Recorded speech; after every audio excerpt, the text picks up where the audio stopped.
ఆంధ్రప్రదేశ్లో కడప, కర్నూలు ఆ జిల్లాల్లో ఎక్కువ పిటిషన్స్ మాకు వస్తున్నాయి. అట్లే మన అమరావతి ఇప్పుడు ఈ మధ్యకాలంలో వాళ్ళ భూములు ఏదైతే డీకే పట్టాలంటారు, దరఖాస్తు పట్టాలంటారు, ఆ పట్టాలను కూడా వాళ్ళకు లాభం చేయకుండా, వాళ్ళకు బెనిఫిట్ ఇవ్వకుండా అక్కడ కూడా ఇబ్బంది పాలు చేస్తున్నారు దళితులు. వాళ్ళ భూములను తీసేసుకుంటున్నారు.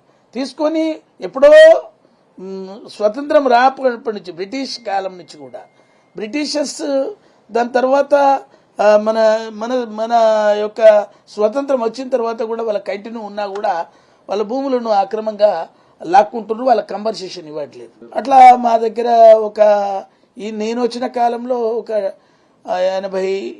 85 కేసులు నేను విచారణలో ఉన్నాయి. ప్రభుత్వము కొంత సేకరిస్తుంటుంది ల్యాండ్.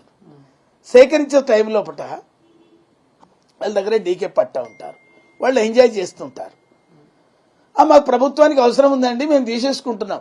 తీసేసుకున్నప్పుడు వాళ్ళకు కొంత ల్యాండ్ ఇవ్వాలా. వాళ్ళు ఏంటంటే ఇప్పుడు కాదు కదా, ఎప్పటి నుంచో రాళ్ళు రప్పలు ఉంటే చదును చేసుకొని వాళ్లకు చేసుకున్నోళ్ళు. బాబు ఇది ప్రభుత్వానికి ఇప్పుడు అవసరమైంది కదా, అప్పుడు ప్రభుత్వం ఇచ్చింది నీకు, కానీ ఇప్పుడు ఇయ్యము అని దాట వేస్తున్నారు. వాళ్లకు ఎంతో వాస్తవంగా భూమికి బదులు భూమి ఇవ్వాలండి, అది ధర్మం. న్యాయస్థానాలు కూడా చెప్తున్నాయి. కానీ వాళ్ళకి అది కూడా ఇస్తలేరు.